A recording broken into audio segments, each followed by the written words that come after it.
बहुत पुराने समय की बात है। एक गांव में सुशीला नाम की एक औरत रहती थी। उसकी दो बेटियां थीं। एक बेटी थी प्रिया और दूसरी बेटी थी कोमल। दोनों थी तो बहनें, पर एक दूसरे से बिल्कुल अलग। सुशीला की बड़ी बेटी कोमल बहुत अच्छी लड़की थी। वो बहुत ही कोमल स्वभाव की थी। सुशीला अपने घर के सारे काम कोमल से ही कराया करती थी, और ऐसा इसलिए था क्योंकि कोमल सुशीला की सौतेली बेटी थी।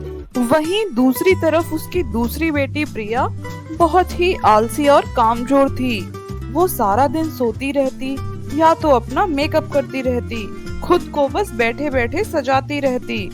और प्रिया सुशीला की सगी बेटी थी और वो भी अपनी बेटी प्रिया को बहुत प्यार करती थी। वो दोनों खाना खाकर तो बैठे होते हैं, पर तब भी कोमल को परेशान करने के लिए सुशीला बोलती है, ए कोमल, इधर आ, चल जल्दी खाना लेकर आ हम दोनों के लिए, हम बहुत तेज भूखे हैं। जी माँ, अभी लाती हूँ। हाँ हाँ, जा जा, अच्छा बनना चाहिए, नहीं तो तुझे आज खाना नहीं दूंगी मैं। और कोमल दुखी मन से खाना बनाने चली जाती है। सुशीला उससे सिर्फ घर के ही नहीं बल्कि घर के बाहर वाले काम भी कराया करती थी। वो कोमल को ही बाजार सब्जी लेने भेजती, जंगल में लकड़ियां कटवाती और नदी से पानी भरकर लाने को बोलती। वो कोमल से ही सारे काम कराया करती। तो एक दिन हुआ ये, कोमल घर से निकली नदी से पानी लेने, तो गलती से वो बर्तन उससे नदी में गिर जाता है। और ये देखकर कोमल बहुत दुखी हो जाती है और सोचती है अब वो अपनी माँ को क्या जवाब देगी। उसकी माँ तो उसे सुना सुना कर दुखी ही कर देगी। पर बड़ी हिम्मत करके वो सुशीला के पास जाती है। माँ माँ, वो जो बर्तन था पानी का, वो गलती से मुझसे पानी में गिर गया। क्या बोली तू? तूने बर्तन पानी में गिरा दिया? अब कहाँ से लाऊं मैं नया बर्तन? पैसे क्या पेड़ पर लगते हैं? तू क्यों नहीं गिर गई उस पानी में? जा, वापस जा और उस बाल्टी को ढूंढ कर लेकर आ, तभी तू इस घर में घुसेगी, वरना मुझे अपनी शक्ल मत दिखाना। और अपनी माँ की ऐसी बातें सुनकर वो दुखी मन से दोबारा नदी की तरफ निकल पड़ी। वो नदी के पास खड़ी खड़ी सोच ही रही होती है कि अब मैं क्या करूं, कैसे नदी से अब मैं बर्तन को निकालूं, क्या मैं इस नदी में कूद जाऊं? और फिर वो उस नदी में छलांग लगा देती है और डूब जाती है। वो बेहोश हो जाती है। जैसे ही उसकी आंख खुलती है, वो देखती है कि वो एक अलग ही दुनिया में है, जो एक बहुत ही खूबसूरत सी जगह है। वो बहुत ही ज्यादा खुश हो जाती है। तभी थोड़ी दूरी पर उसको एक झोपड़ी दिखाई देती है। वो मन ही मन सोचती है, अरे वाह, यहाँ तो कोई रहता भी है, चलो जाकर देखती हूँ कौन है यहाँ पर। वो उस घर के गेट पर पहुँच जाती है और अंदर चली जाती है। और उस घर के अंदर जाते ही उसको एक चुड़ैल मिलती है। और उस चुड़ैल को देखकर कोमल बहुत ज्यादा डर जाती है।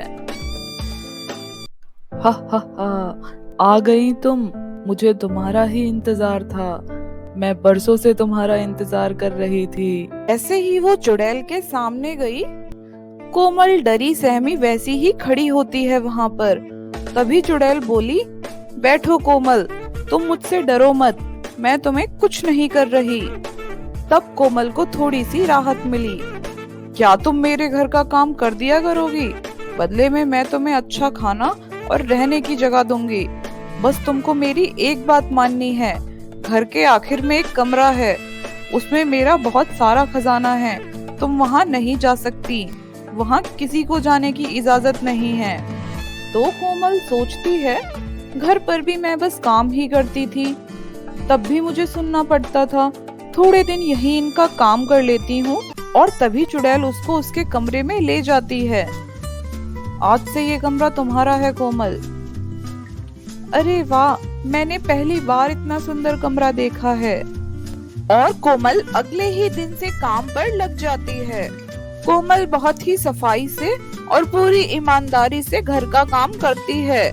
और वो घर के उस कमरे की तरफ नहीं गई जहाँ चुड़ैल ने जाने से मना करा था। ऐसे ही एक हफ्ता निकल जाता है और कोमल चुड़ैल से बोलती है, मुझे अब यहाँ काफी दिन हो गए हैं। मुझे अपने घर की याद आ रही है। क्या मैं वापस अपने घर जा सकती हूँ? तुम बहुत अच्छी लड़की हो। तुमने घर को पूरा चमका दिया, सारा काम सही किया, सारा काम ईमानदारी के साथ करा और उस कमरे की तरफ भी नहीं गई। मैं तुम्हें बदले में कुछ इनाम देना चाहती हूँ। आओ मेरे साथ। फिर चुड़ैल कोमल को उस कमरे में ले जाती है। वहाँ सोना ही सोना होता है। चुड़ैल बोलती है, तुमको जितना सोना चाहिए ले जाओ। कोमल उसको धन्यवाद करती है और फिर चुड़ैल जादू से उसको वापस उसकी दुनिया में भेज देती है उस सोने के साथ। वो भागी भागी अपने घर जाती है और उसके हाथ में इतना ज्यादा सोना देखकर सुशीला चौंक जाती है। ये इतना सोना कहाँ से ले आई? वो चिल्ला कर पूछती है, तू कहाँ थी इतने दिन और इतना सोना कहाँ से आया तेरे पास? क्या तूने कोई चोरी की है? तू तो हमारी नाक कटाएगी सारे में। कोमल अपनी माँ को सब बता देती है कि उसको ये सोना जादुई पानी की चुड़ैल ने दिया है। उसकी माँ उससे सारा सोना ले लेती है और फिर उसकी माँ जाती है अपनी बेटी के पास और वो प्रिया को बोलती है, तू इस फोन में ही लगी रही हो सारा दिन। देख कोमल कितना सारा सोना लेकर आई है। जा तू भी उस नदी के पास और सोना लेकर आ। और वो प्रिया भी वहाँ नदी में जाकर छलांग लगा देती है और दूसरी दुनिया में पहुंच जाती है। और जब उसकी आंख खुलती है तो वो भी अलग ही दुनिया में थी।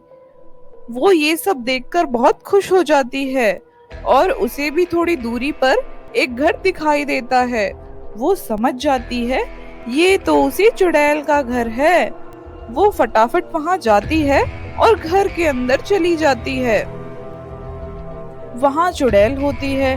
प्रिया उससे बोलती है, क्या आपको किसी काम करने वाली की जरूरत है?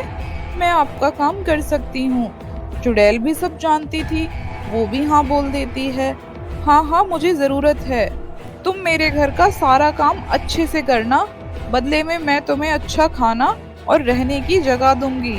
बस एक बात का ध्यान रखना, घर के आखिर में जो कमरा है वहाँ मत जाना। वहाँ मेरा सारा खजाना है, वहाँ किसी को जाने की इजाजत नहीं है। हाँ हाँ ठीक है, जैसा आप बोलो। प्रिया 2-4 दिन उसके घर में ठीक से काम करती है, पर उसकी नजर उस खजाने वाले कमरे पर ही रहती है और फिर वो जाकर सो गई। अगले दिन वो सोचती है, मैं यहाँ झाड़ू पोछा करने तो नहीं आई थी, खजाना लेने आई थी। कोमल तो बेवकूफ थी जो इस चुड़ैल का काम करती रहती थी। मैं फटाफट खजाना लेती हूँ और निकलती हूँ यहाँ से। और वो उस कमरे में घुस जाती है। जैसे ही वो अंदर जाती है वो देखती है कमरा तो पूरी तरह खाली था, कुछ भी नहीं था वहाँ। ये देखकर वो हैरान हो जाती है कि कोमल को तो यहाँ सोना मिला था, खजाना मिला था, मुझे क्यों नहीं मिला? और तभी चुड़ैल भी आ जाती है वहाँ। तुम जैसी लालची लड़कियों का मुझे अच्छे से पता है। तुम यहाँ खजाने के लिए आई थी, ना कि मेरी सेवा करने। तुम मेरे खजाने के लायक नहीं हो। अब तुमको सजा मिलेगी इसकी। और चुड़ैल उसको अपने जादू से काला और बदसूरत बना देती है और वापस भेज देती है। वो अपने घर की तरफ जाती है और जैसे ही वो घर पहुंचती है उसकी माँ उसको पहचान तक नहीं पाती। वो बोलती है, माँ माँ मैं प्रिया। उसकी माँ उसको इस हालत में देखकर चौंक जाती है। माँ मुझे चुड़ैल ने ऐसा बना दिया। और वो रोने लगती है। उसकी माँ बोली, सोना कहाँ है? तेरे को तो सोना लाने भेजा था ना वहाँ मैंने। प्रिया अपनी माँ की ऐसी बात सुनकर गुस्से में आ जाती है और अपने कमरे में चली जाती है बिना कुछ जवाब दिए। और दोस्तों कोमल उसके बाद आराम से खुशी खुशी रहती है और उसकी अच्छे घर में शादी हो जाती है। वहीं दूसरी तरफ प्रिया और उसकी माँ देखते रह जाते हैं। तो दोस्तों इससे हमें यही शिक्षा मिलती है कि लालच बुरी बला है। बिना लालच करे मेहनत करो और अच्छा जीवन बिताओ। आपको ये कहानी अच्छी लगी तो इस वीडियो को लाइक करें और शेयर जरूर करें और ऐसी ही जादुई कहानियों को देखने के लिए हमारे चैनल को सब्सक्राइब जरूर कर लें। बाय बाय फ्रेंड्स, मिलते हैं अगली वीडियो में एक नई कहानी के साथ।